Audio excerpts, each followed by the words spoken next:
What's going on, everyone, and welcome to another episode of the Candid with Candia podcast. Today, I have a really good friend with me, Mason Bordieri. Mason, what's going on, brother?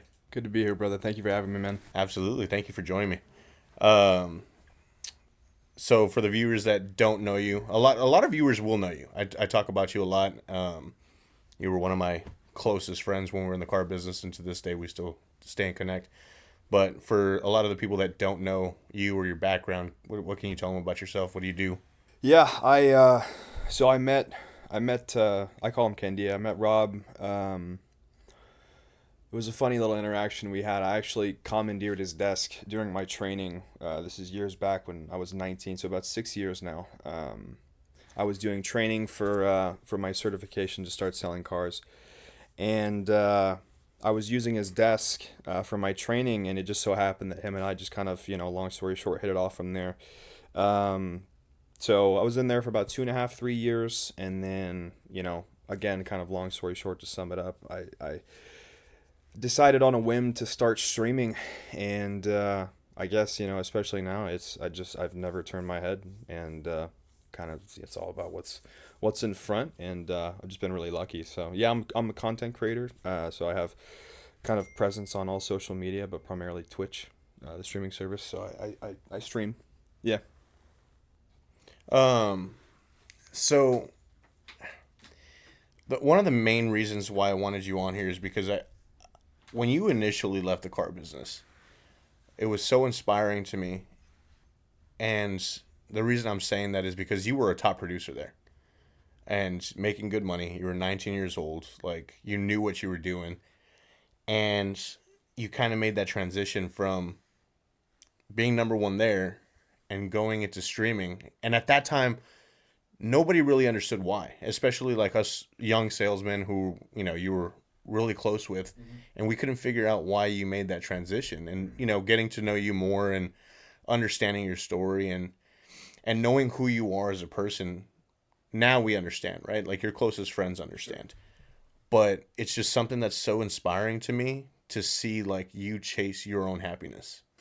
Yeah, and I mean, I guess it's one of those things where, the not many people will know unless you really did, you were a part of my innermost circle, because I'm very closed off. I'm very open with who I am, but naturally I'm very introverted, so I don't express a lot of, like, my innermost self to just random people. I'm cordial, of course, and social, but the people that kind of really know, like, the raw, Mason, it's not something that, the majority of them at the time, I imagine, would understand. It probably seems stupid, to be honest with you. You got to think, I mean, I was 19 through 22. I did very well, and I'd always, reminded myself, like, hey, be humble, work hard, be honest. Kind of one of the three things I always told myself that my dad taught me.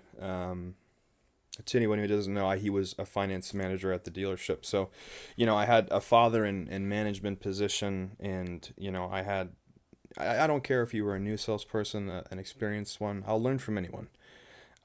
There's something to be, learned from everyone, I believe. So, yeah, I worked really, really hard. I've always prided myself on my work ethic. When I pursue something, it's always 110%.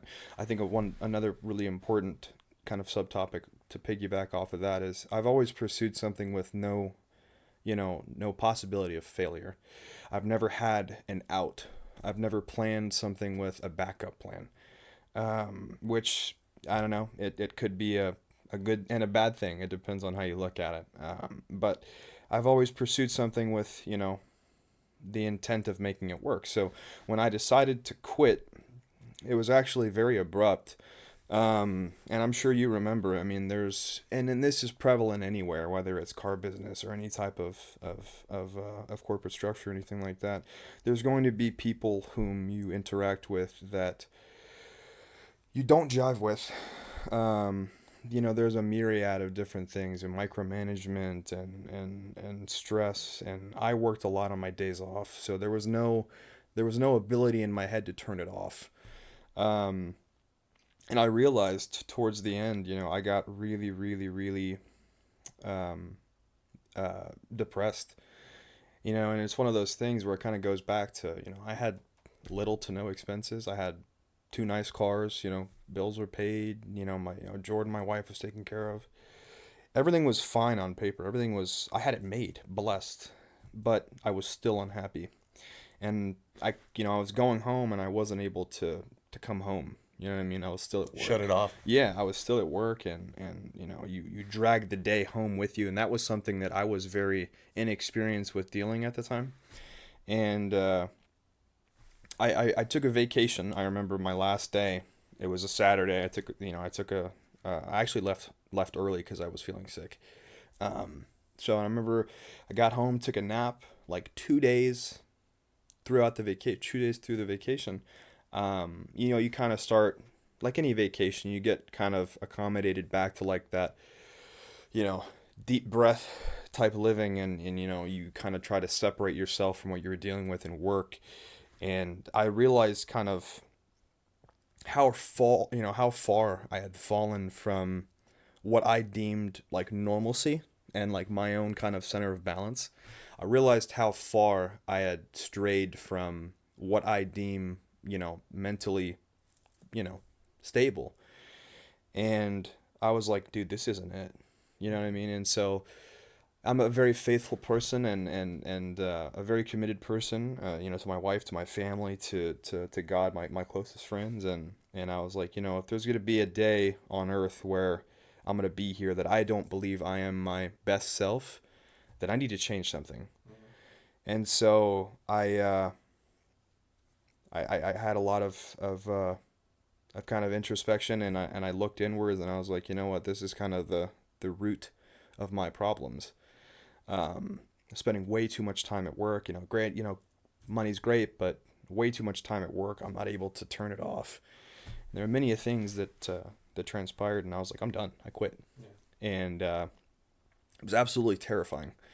It was really the second time in my life that, one being after high school, didn't know what I was going to do. I just knew I wasn't going to go to college. Not a school person.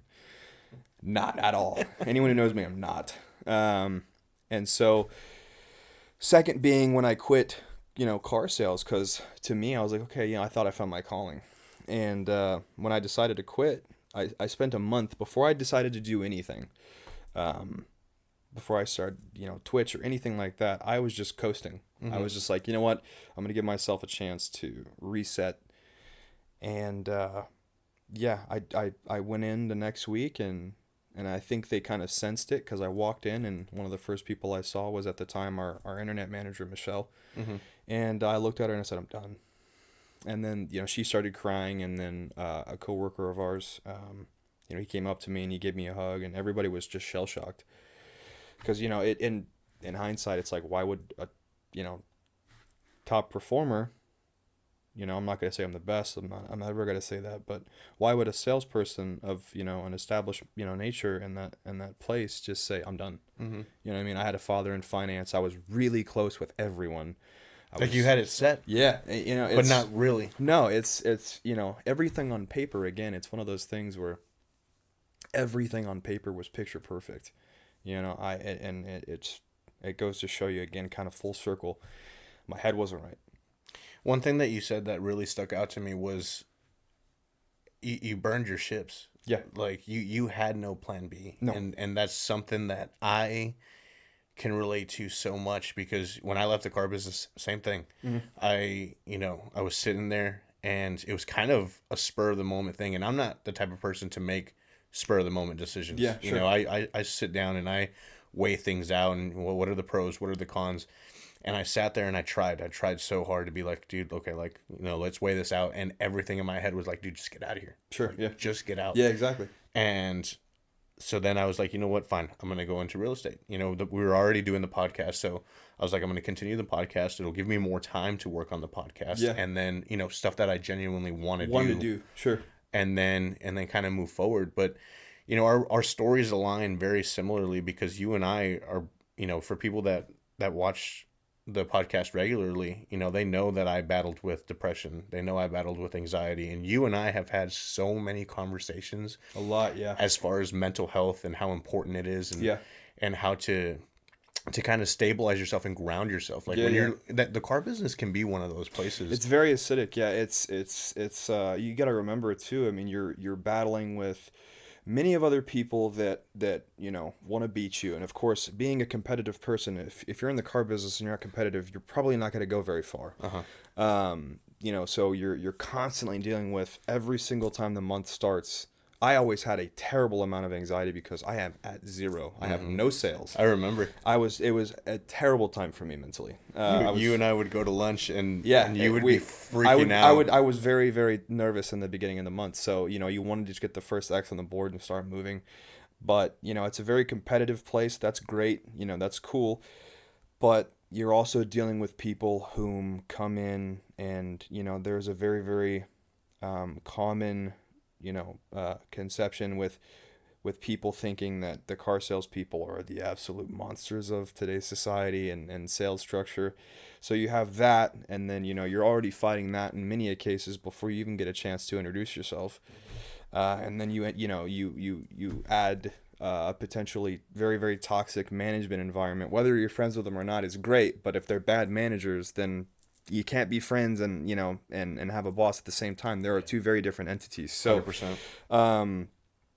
and you go on a cold streak, you go on a month, a couple of weeks of cold streak or whatever it may be. The car sales is a very, very, very hard place. It'll eat you up and spit you out. It will. Man. It's a very. I have seen so many. I'm sure you can remember.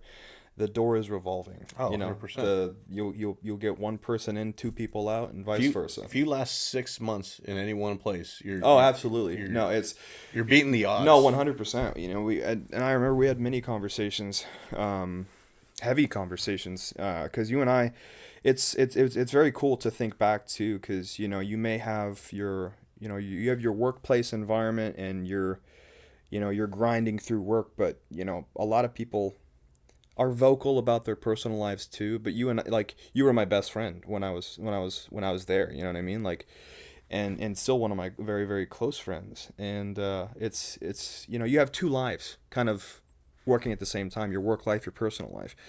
So not only are you dealing with your work life and we're venting about all that stuff and trying to come up and make something of ourselves, but you're also dealing with your personal life, relationships, family, friends, things you're dealing with mentally, finances, all that type of stuff. And, it overall contributes to the myriad of different struggles that compile onto a very already hard and grueling profession. So 100%. yeah, I think it's really cool too, because, not many people, may know, but when we were selling cars, like, I was a big dreamer of yourself to not only pursue your real estate license. So I think that's really, really cool. This has been, and that's something that I mentioned in one of my episodes.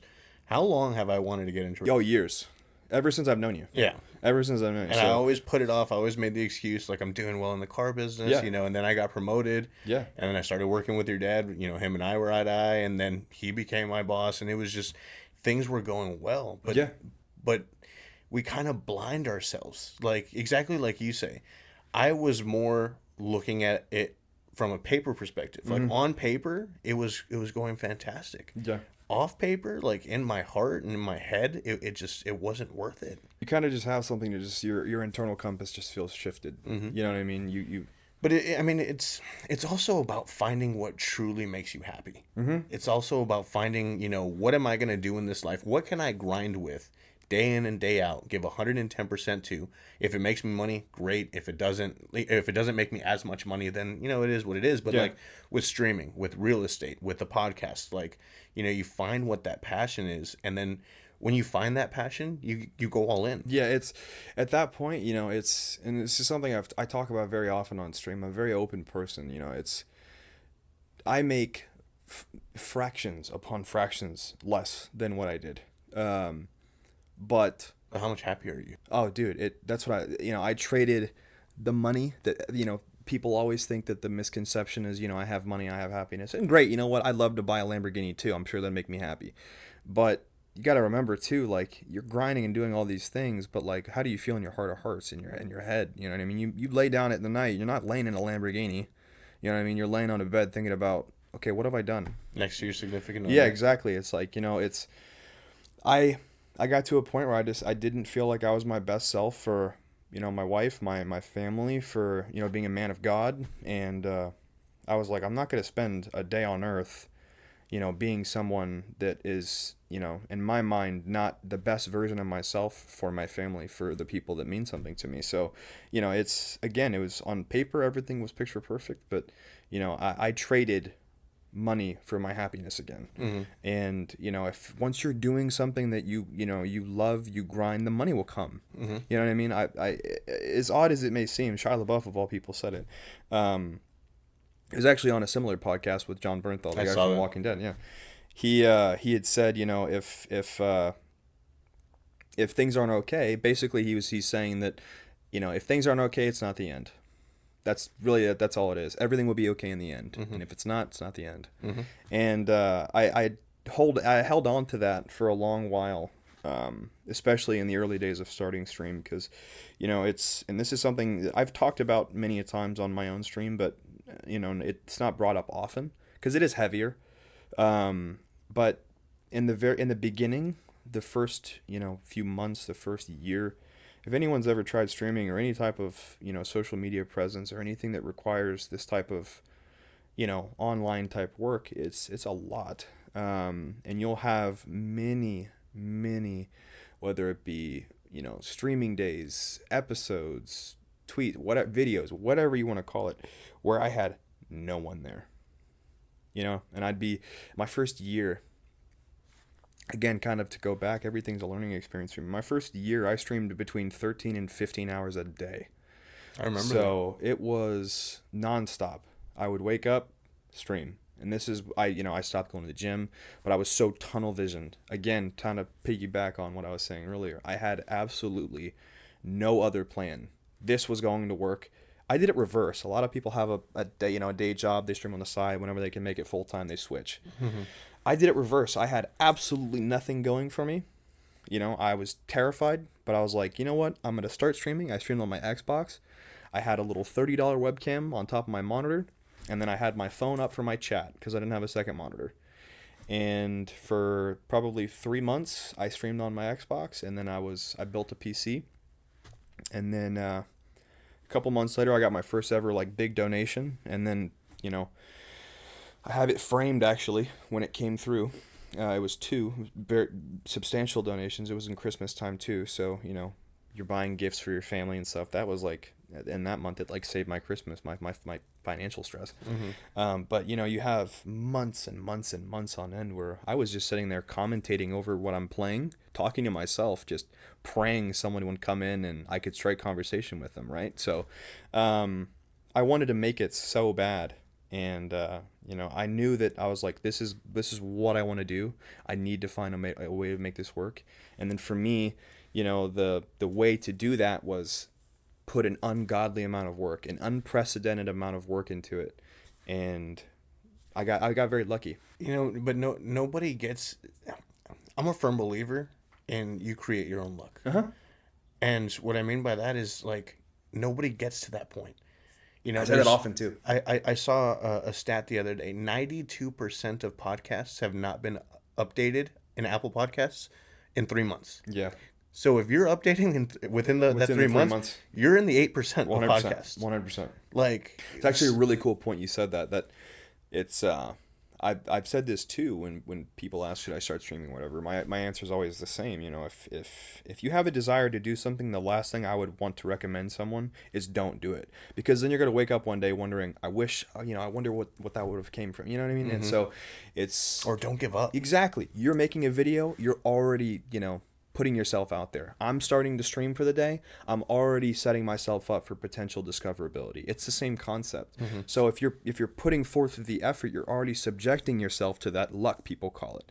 I agree in the sense of is it really luck, or is it just am I subjecting myself to the potential energy that's going to return from my hard work? Yeah. So that's a very, very good point. I say that often. I actually really like that. Yeah. And it also goes back to what you were saying, right? You worked hard in the car business, but you weren't happy. But now you found something that absolutely makes you happy. You love what you do, and now you're working hard at that. Like it when you love something, it's not like it's just like, oh, because it's easy, it just comes. Like, no, you genuinely love what you do, and you're busting your ass to get Yeah. where you need to be. And, and you did it the right, I would say you did it the right way. You burned your ships. And it's like, dude, like, I have nothing else for me. Like, this is what I need to do in order to become successful. Yeah. And that's something that's so inspiring to hear. Like, excuse me. It kind of goes back to, I heard this analogy, and I'm sure you're always like training yourself. You're always like teaching yourself new things. Every day. You're a student of life. Absolutely. And it kind of goes back to an analogy I heard. It's called living in the red. Like, have you ever? I mean, you don't have an iPhone, which has always bugged me. But The green text bubbles, bro. yeah, but like, for iPhone users, when your phone's about to die, if it's less than 20%, it's in the red. Have you ever had that when you don't charge your phone overnight, or those people that hardly ever charge their phone, and throughout the day it's like you're constantly at 20%, and you're always looking for a charger. You're always looking, hey, you got a charger I can borrow? You got a charger I can borrow? You go out to a party or something, and in the corner there's a random iPhone plugged into the wall, like nobody knows what it is. Like, we all know someone like that. Yeah. And it got me thinking, like, what would happen if we were like anybody else, to where we plug it in throughout the night, right? And you let it get a full charge.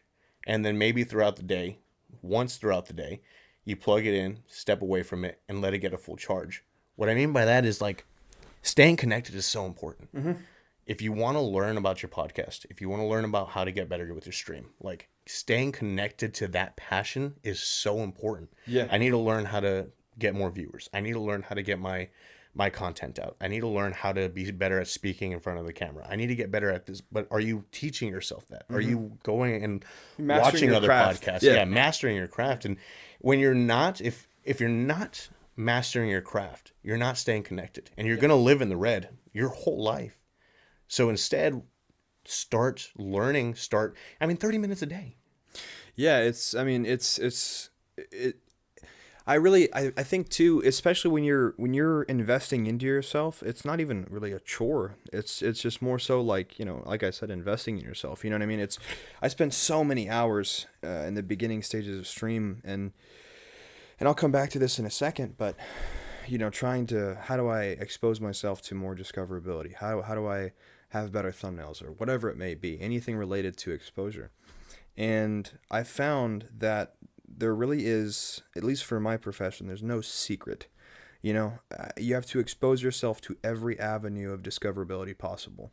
YouTube, TikTok, YouTube Shorts, Facebook, Twitter, and whatever it may be. You can go on and on and on. But again, it comes back to me, for a large portion of it, is press the live button, press the record button, start putting up content. You know what I mean? Eventually, not only is it got to spread through the word of mouth, but you're going to, unfortunately, there is such thing as the algorithm, right? Like, and everybody's always trying to figure it out and conquer it, and how do I get more people to have eyes on it? And eventually you start finding that, okay, I'm getting a little bit more traction here, more viewers, and then that becomes a snowball. And then not only that, but you're doing something you love, and then you actually see it starting to return, in the sense of like, okay, there's people watching now. There's and it's not even about the money. It's just, I'm doing something that I love, and I'm seeing some form of return. And you're sharing that with them. And you're being able to actually, like, express that with people. And nothing is, it's man, I talk about it often. It's, your podcast may very well be therapy for someone who you don't know needs it. You know what I mean? It's no different than streaming. Someone may find my stream.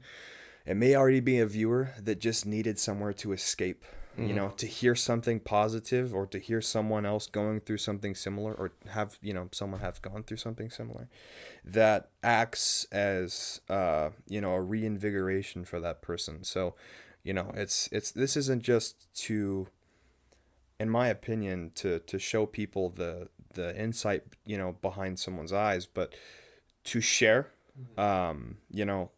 life experience, and to show people that, you know, you're doing it. You know what I mean? I'm doing it. There's many of other people I'm sure doing it. You know, I always say if I can do it, anyone else can do it because I don't know what I'm doing half the time. So, you know, it's again, it goes back to, you know, it's life can be terrifying.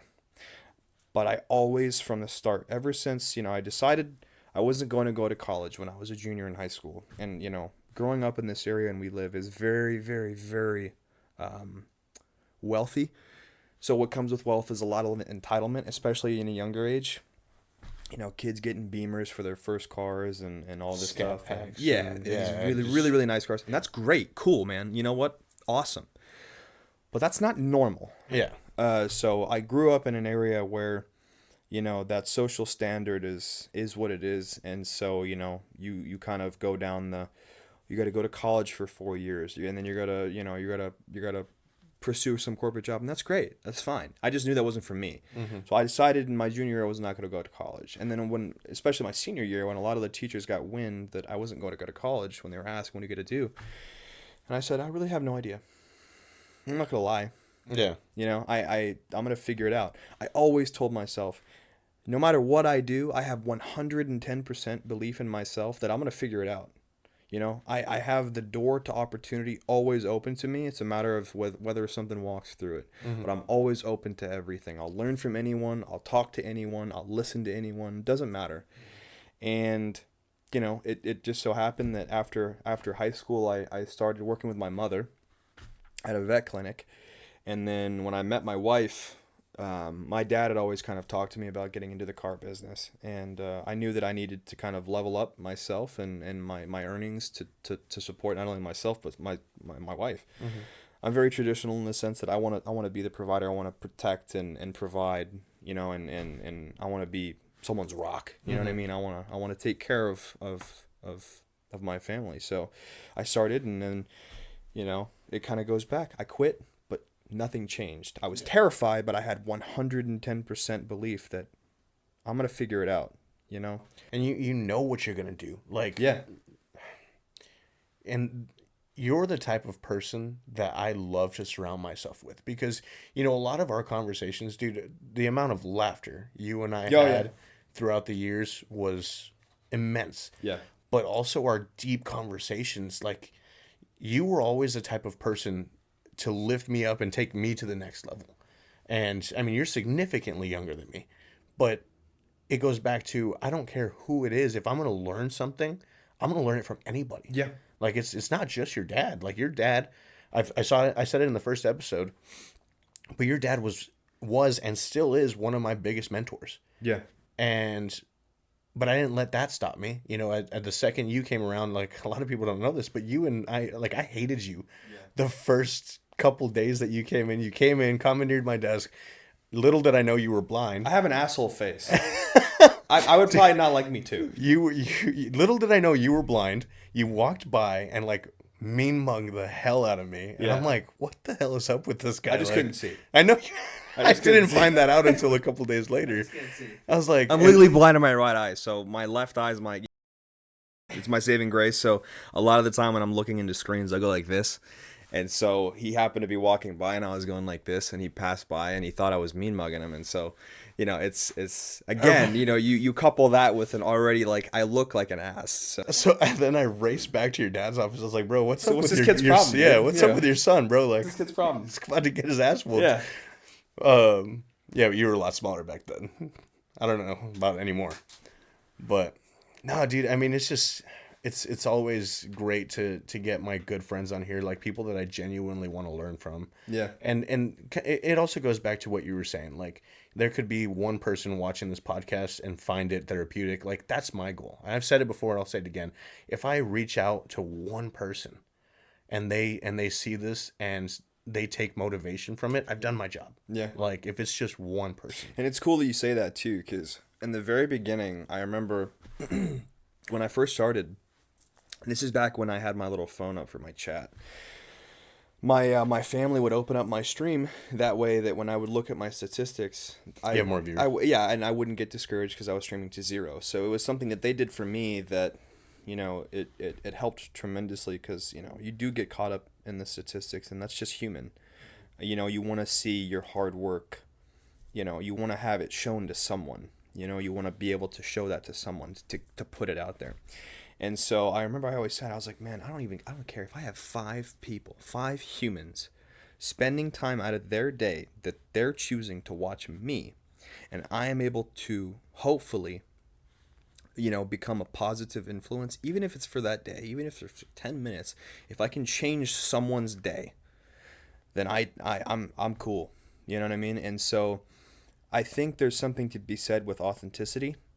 If you're being your most honest self and you're putting out, you know, genuinely just you're putting out that positive energy. Energy is contagious. I've talked about this very often. 100%. There's also a very, very renowned he's coming up a lot lately. His name is Gary Brecka.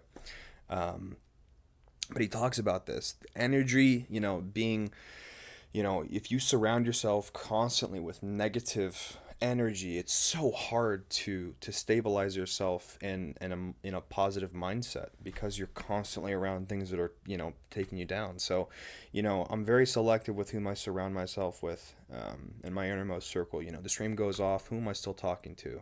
You know what I mean? There are very few people I'm very close with, just because I want people around me that lift me up, that push me, you know what I mean, that make me want to be better, and you know, that bring positivity and happiness and joy into my life, because everyone needs it. Again, even if you have everything right on paper, you can always have, you know, invigoration from people around you that motivate you, and happiness and faith. So there's something to be said for that. No, I completely agree. It's wild too, because I have many a times where people come in, and even off stream, you know, that I've never talked about on stream, because again, I'm, you know, if someone trusts me with something in confidence, I don't repeat it. You know, there are many a times now, I've done this for 3 years now, and I've gotten very lucky, and I've subjected myself to that luck, that people have told me, like, dude, you've changed my life. You know what I mean? And so you and I are at very different standpoints, being that, you know, I think this is brilliant. I think this will blow up. What are you going to be 3 years from now? You know what I mean? Yeah. I remember that in the beginning, I never knew I would get to this point. I just believed in myself. You know what I mean? I didn't ever expect to take over Twitch. I still don't. You know what I mean? It's just, I'm doing something that I love, and I have an absolutely, you know, incredible community. I'm blessed. I feel like I've pushed positivity, and I've made a positive influence. As long as I can wake up every day and keep saying that I'm doing that, I'm cool. Doesn't matter if I have 1,000 viewers, if I have 50 viewers, if I have 50,000. You know what I mean? And so it's one of those things where I'm big about it. Every day is a new start. I wake up, take a cold shower, I train. I go to the gym with my mother. I help her train. You know, That's awesome. That's, yeah. It's so that's another cool thing too. You know, when I was in the car business, I stopped training, and that was a really big part. I was bullied. 'Cause you were getting big. Yeah, I was bullied. I was healthy big. Yeah, no, I was bullied when I was a kid, and you know, my father before Rob, my stepfather, wasn't the best type of person. I'm not gonna get heavy into that because it's people don't want to hear that stuff. But it was. I'm not gonna say I had a bad childhood, but it was challenging. You know, he was abusive. He was alcoholic. I was very small, and I felt small. And, you know, couple that with, you know, going into younger teenage years and being bullied, still feeling small. You know, I started working out and trying to better myself physically, and I wanted to be someone that people wouldn't pick on. You know what I mean? That's what it started as. And I started bodybuilding before, you know, I sold cars, and then I started selling cars, and I fell off. You know, as I started streaming after I left, I kind of picked that back up.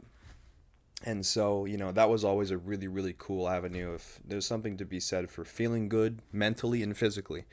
So, you know, I'm helping my mother with that. And so, you know, it's just pushing positivity in every aspect. There's something beautiful about helping others. Yeah, 100%. And it's just rubbing off that, like, every time I find myself in conversation now, it's like, how can I benefit this person? And, you know, it always used to be the other way around. And to this point, it still is, you know, to some point. But I always used to think, like, okay, what can this person give me? Like, what can I get from this person? Yeah. If it's information, if it's, you know, a gig, if it's this or if it's that, like, what can I get from this person? Now it's like, what can I give this person? Yeah, no, it's funny you say that too, because that's really all this is. You know, when you think about it, that's really all streaming is. What can I do? You know what I mean? What can I give? What can I create? You know what I mean? So there's something beautiful and very fulfilling in that. You know, the constant pursuit of trying to, you know, daily help others. So of course too, you know, it's my mother. You know what I mean? Like, I'm able to help pursue a better, you know, The woman that gave you life. Yeah, exactly. Like, I wouldn't be here if it weren't for my mother, right? She's a saint. Yeah. Oh, I love your mother. Yeah, everyone that knows my mother, she's an absolute saint. So, you know, and so we got the first week of her training done, and she's like, dude, I feel incredible. You know what I mean? I've never trained like this in my life. I feel incredible. So then, you know, I feel good mentally. I feel good physically. But now my mom does. You know what I mean? That's got to feed into my life force, right? So then I have everything from streaming and all of these positive influences on me telling me that, dude, you know, you couple things. I don't forget stuff. People have told me I've changed their life. I help. I try. You know what I mean? I've met all these incredible people that I'm blessed with, that I've made friendships with, that you know, come and watch every day, and they feed off me and I feed off of them even more so. I'm nothing without them. Yeah. You know what I mean? Nothing. So, you know, then I'm having my mom, you know what I mean? And then you're feeding into me right now all this positive energy. That doesn't just poof. Yeah. You know what I mean? Like, you're saying things that I'm not going to forget, you know? And so there's something to be said about that, dude. And we're still, in the, you know, in the grand scheme of things, we're very young. We have a lifetime of this. Yeah. You know? And that's so, it's hard to think that too, especially like being 30. I'm very hard on myself. Now I'm hard on myself healthy, like in a healthy way. It wasn't always like that. I was always, you know, very hard on myself and in a destructive kind of way. 100%. I'm glad you said that, because when we were selling cars, like, you would always, like, there are people there that didn't really like care. You know, they were kind of just bodies. You know, they were taking up a desk, and that's fine. But, you know, you were very, very hard on yourself. You wanted a lot. You expected a lot of yourself, and that's fine. Yeah. But you were definitely, I mean, you and it's not always a bad thing. You know, it kind of can go both ways. But It just depends on where you are mentally. Mentally, right? Exactly. You know what I'm saying? You know, that was I think a tough time for us both. We were in the middle of, you know, not only a hard workplace, but, you know, transitioning through different relationships and navigating life at a young, impressionable age. And, you know, you're really in that time trying to figure out what you're going to do. You're just everyone's trying to make it. Yeah. You know? And so we're all just trying to figure things out as we go. And sometimes the road gets pretty rocky.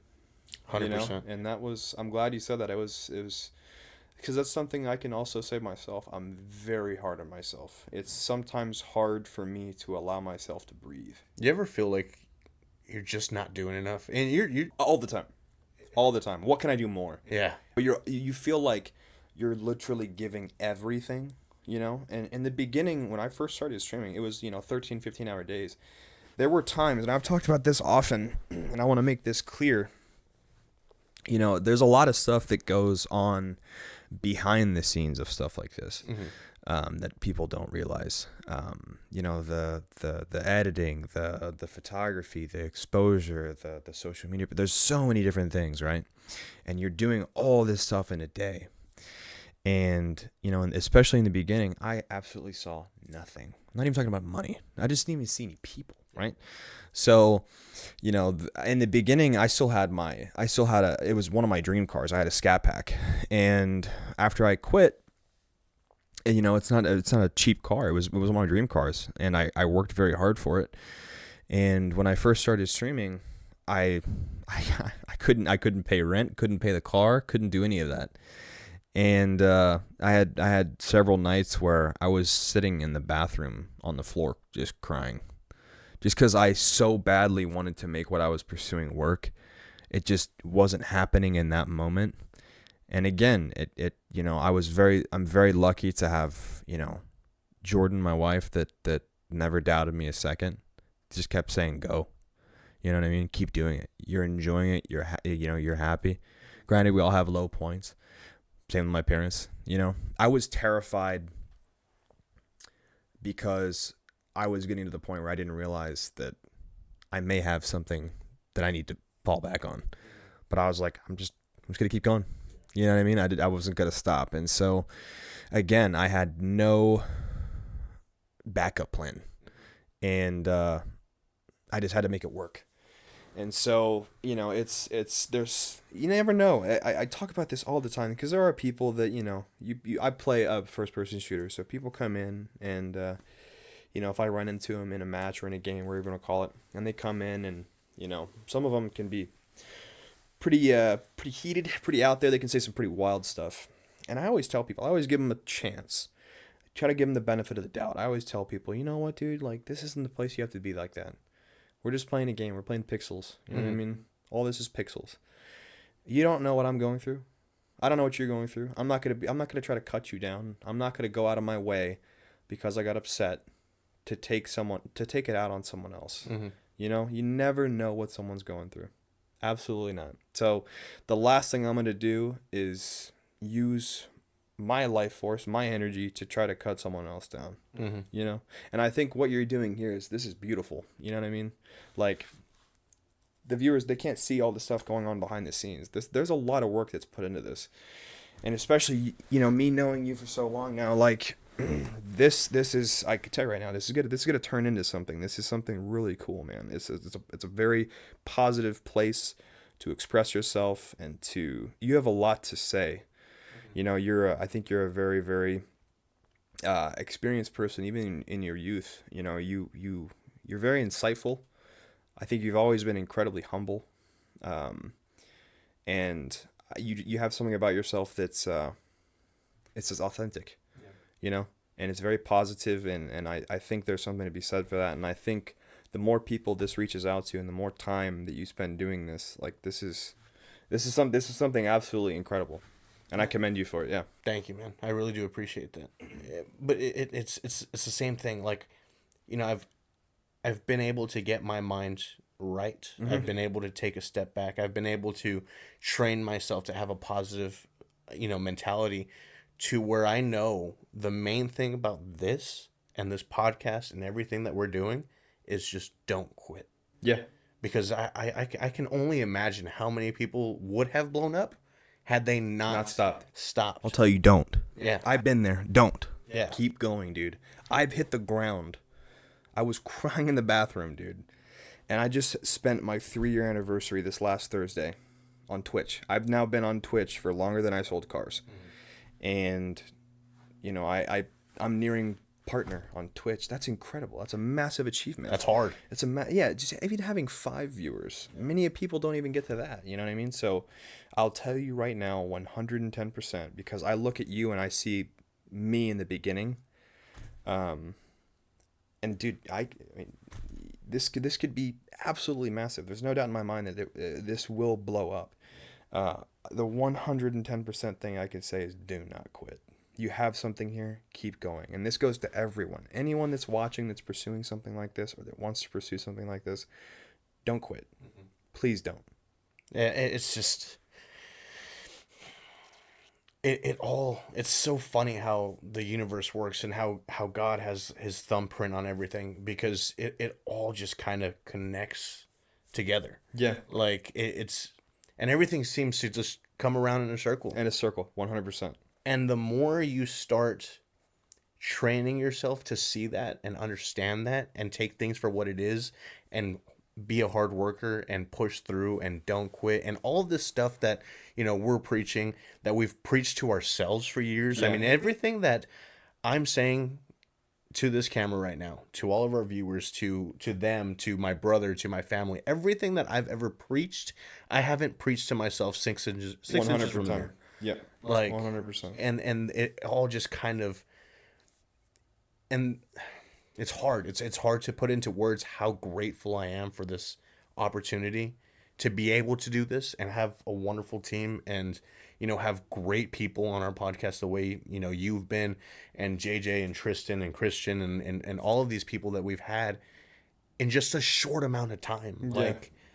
And you can ask them. You can ask them, as I'm never in it for the money, and I'm never in it for the views. but what I want is to scale. Like, Yeah. and that's more of the competitive like Sure. version of us, Yeah, right? absolutely. And I always tell them like, this is what we got to do in order to get here. And I believe in you guys, and I'm down for any ideas. Like, I'm open to any ideas. Yeah. And that's why we brought Allison. Allison is one of the most creative people I've ever met in my life.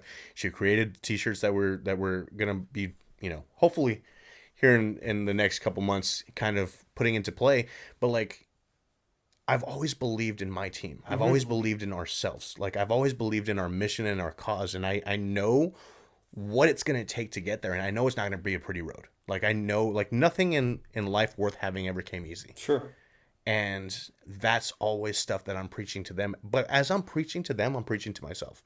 Like, every time I it's say cool. don't quit, You're, You know what I'm you're saying? telling yourself that too. Yeah, it's I have a lot of time. I self-reflect very often. Because again, it goes back to I'm very hard on myself, and I think about the end of my day and like what can I have done better? What can I do better? What can I be better? The best version of myself, and it's always for my family, for my community, the people behind me, pushing me, the people that have enabled me to do this. For God, how can I be a better son of God, a better son, a better brother, a better friend? I think about that very often, and a lot of what I preach again kind of goes back to what you were saying. It's not anything I haven't told myself a million times, and so it kind of just goes back. It goes back to what we were saying earlier. Not only are you surrounding yourself with positivity, but the people behind you helping you enable you to do this are also very like-minded, positive people as well. That's just, dude. It's that's the only way it can happen, man. Like, I've said this almost in every single episode. It's all about who you surround yourself with. Absolutely. Like, the energy that these people give Yes. off, the advice that these people give off, like, everything that will help you scale. One of the most important things are the people that you hang out with. Yeah, absolutely. You are, dude. And this is something especially with younger sisters. If you surround yourself with toxicity, negativity, bad influences, eventually naturally a lot of people succumb to it. And so that's always why I've been incredibly selective of whom I surround myself with. It's not nose in the air. I'm good and I'm too good or whatever. You know what, dude? If you want to do that type of stuff, that's fine, man. You do you, bro. I'm not gonna judge you. I'm just not gonna surround myself with you, and that's fine. You know what I mean? I'm never gonna shun you. I'm not gonna ever be rude to you or anything like that. It's just you're on a different road than I am, man. And I hope you get to your destination, and I believe you will. I believe in everyone, but we're just two different roads. You know what I mean? And it's always a great feeling when the people I bring on here or my friends, or like when they say something that I've said almost the exact same way. Like, I've always said, like, I love you. I'll love you from afar. I have no place in my heart, for hate. Exactly. But that's you. This is me. Like, Right. You do you, man. And you were, I wasn't always like this. I always, try to fight for acceptance. I was always trying to, fit in. I was always trying to do. But now I don't care. Like, Yeah. In training myself, I could care less. If I don't belong in a room, I don't belong. That's in a room. fine. Like, Yeah. I'm not gonna go eat No, at you know a your table worth. that I'm not invited Exactly. to. You know your worth, dude. Exactly. Yeah. But you've always been that way. Like, and then there's so many times, like, you've always focused on yourself and your mental health and your happiness. There's been plenty of times we go out to Sauce to eat and watch the Bills game, the Cowboys game, and you come and eat, you hang out with your family, and then once you've had enough, it's like, yeah, I'm out of here. And I'm like, oh, like, all right, cool. Like, I'll see you later. But it's so inspiring to see that, how much you care about, like, your mental health. Like, you showed up, you were with your family, and it's like, all right, I'm out. Like, And so I'm actually really glad you meant you said that, because it's something that it's something that they talk to me about often. It's I'm very conditioned into my own schedule. And it's never because like I don't like or enjoy the people I'm around. It's just because I'm so conditioned to. I like scheduling and regimented lifestyle because I feel like, the more, at least for me, the more schedule and regiment I have, the less opportunity I have to stray. So if I can construct a healthy day on, I wake up, I train, I take cold showers, I have my morning coffee, I fast, I start stream, I bang it out for 7 hours. Jordan comes home, I spend time with her and you know, my furry little babies, and then, you know, I lay my head down at night, I pray to God, I go to bed.